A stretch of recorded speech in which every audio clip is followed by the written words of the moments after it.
pick up and hit stuff with. Specifically, it's in this specifically it's in an equipmental totality of things you might hit with a hammer. So it's not just you hit anything with it, although in certain situations you would. It's also there are nails that are involved with the hammer. There are boards that are involved with the hammer. It's part of this equipmental totality of building things, and that's how we really, in day-to-day life, that's really how we approach objects. When I'm going to leave this classroom at the end of the talk, I'm going to walk over to that door and I'm not going to think, oh, it is a collection of wood and metal and glass. If I apply a force downwards on the metal part, it will open and then I can leave. No, you say, oh, I'm going out now. And that's the way you fundamentally interact with the world. You fundamentally interact with the world in the to go out, or the to hammer, or the, I'm going to throw this at someone. That's how you approach objects. You don't approach them as, you don't approach equipment fundamentally as something which you can also do something with. First and foremost, it is what you can do with it. So he calls this type of being, oh yeah, go ahead. So what is a hammer to someone who's never seen a hammer before? So he has a couple different, so he's got Heidegger always goes into way too much detail. So he's actually got a couple different answers. If the person can recognize that it is a tool of some sort, then it will be unready to hand him, and that he wants to use it for something, but he doesn't know what he wants to use it for. If, however, he doesn't realize that it's a tool at all, then it will be just part of sort of the environment, part of like the floor or the table. It will just be a rock. And there are different varying levels of this. This is important, I should say this. Heidegger's general method is not to claim that what he's saying catches all the corner cases. He's not attempting to say, in all dealings with objects, this is what we do. And in fact, that's just explicitly not true.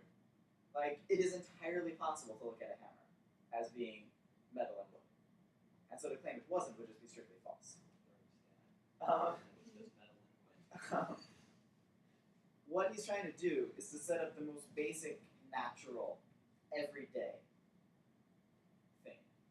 And then modify that when necessary to deal with different cases, with special cases. So the fundamental way to interact with any sort of object is to use it as equipment.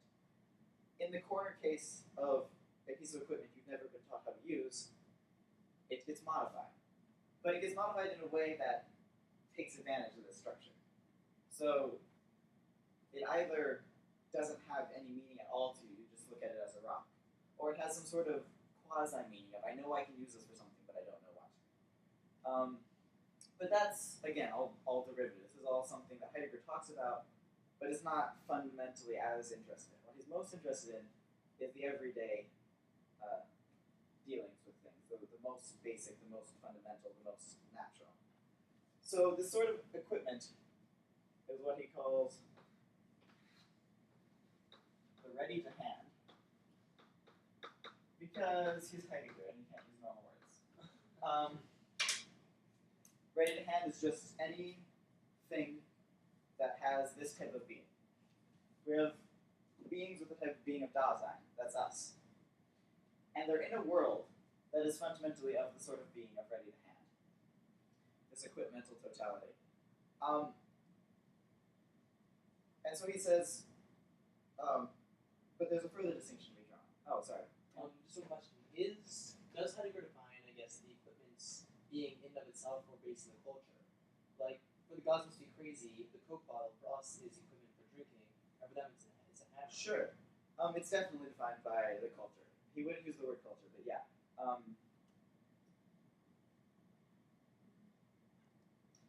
Okay, it's defined by the individual Dasei's understanding of it, but that is but he talks about how that is always going to be informed by the culture.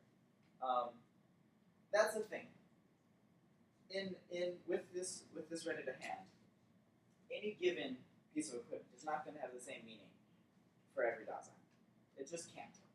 to a painter, he's going to look at the paints differently. He's going to see more subtlety than I would see. He's going to see more potential uses than I would see. They're going to have more meaning for him. They're going to have, they're going to be, if you had a color wheel, he would see more distinctions between colors than I would. He would have more names for them. He would have more things to do with them. Any Dasein's interaction with the world is fundamentally an individual one. That doesn't mean it's not. That doesn't mean it's solipsistic, completely unconnected from everyone else's. I may see this book and think different things than you do about it. I may have different uses for it. Someone who's angry will look at this book and think, "Oh, I can hit someone with this." That doesn't mean, and so it's a very different sort of piece of equipment for the man who's angry and wants to hit someone with that. As for me, who wants to read it and learn things off the right hand. But that does. So there's that. But at the same time, we share a world in the sense that we're all looking at this at the book. We can all stand around the book and look at it and talk about it. So there is. I wasn't actually planning on talking about this, but I'm realizing I have to. A little bit later, I'll talk about exactly how other people relate to things. But I think I should do that slightly later. First, I want to talk about. So this, I've been using the word equipment because that's what Heidegger uses, and that's an important sense of the right hand. But nature can be ready to hand too, and in fact, that is generally how we view it. Heidegger says that the wood is a forest of timber, the mountain a quarry of rock, the river is water power, the wind is wind in the sails. That, to a hunter-gatherer, they go out and they see a tree, and they don't think, oh, this is a collection of bark and water being put up and down by the plant and all this stuff. He thinks, oh, it's only to hide behind to hunt an animal. He thinks, oh, this is a sign that I'm getting to this part of the forest. He thinks, oh, I can climb this sort of tree to get nuts. Whatever. He's in the modern day, if you're a businessman, you walk into a forest and you think this is timber. If you're a nature enthusiast, you walk into the forest and you think, oh, this makes me feel good. That's in a type of equipment too. There's fundamentally, the way we approach the world is as this totality of equipment, where equipment is used in a very general sense of things that have this in order to structure.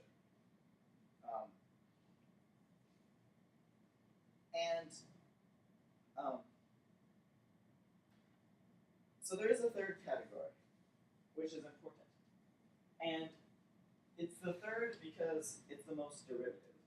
Dasein lives in a world that is ready to hand, which he can sometimes view as present at hand, which is far too similar to ready to hand, but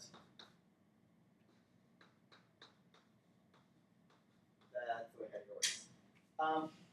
The present at hand is what I've been contrasting this with. It is this is a collection of solidified wood pulp. Or even more fundamentally, this is a collection of atoms spinning around in space. It is the looking at things as just their material. It is looking at things as, as material. And this is the most derivative, because what we first have access to is Dasein in a world of ready to hand. So these two are equally fundamental. The present at hand is in a sense equally fundamental, since it's always there. I think Heidegger would say it's equally fundamental. But in terms of our access to it, it is secondary. It is something that we only get to in certain cases. And specifically, in cases when something about the ready to handness becomes problematic. So the first access we might have to, you may not even know what something you've been using is made of until you break it and see, oh, this was ceramic, I shouldn't have hit it this hard. The ways things show themselves at present at hand is if something is not working with their ready to handness. He thinks that's the most primordial type of getting access to the present at hand. But there's another important one, which a lot of you have probably already thought of, and that's science. Science is the tool with which we purposefully look at things as present at hand. And by doing so, by purposefully stripping things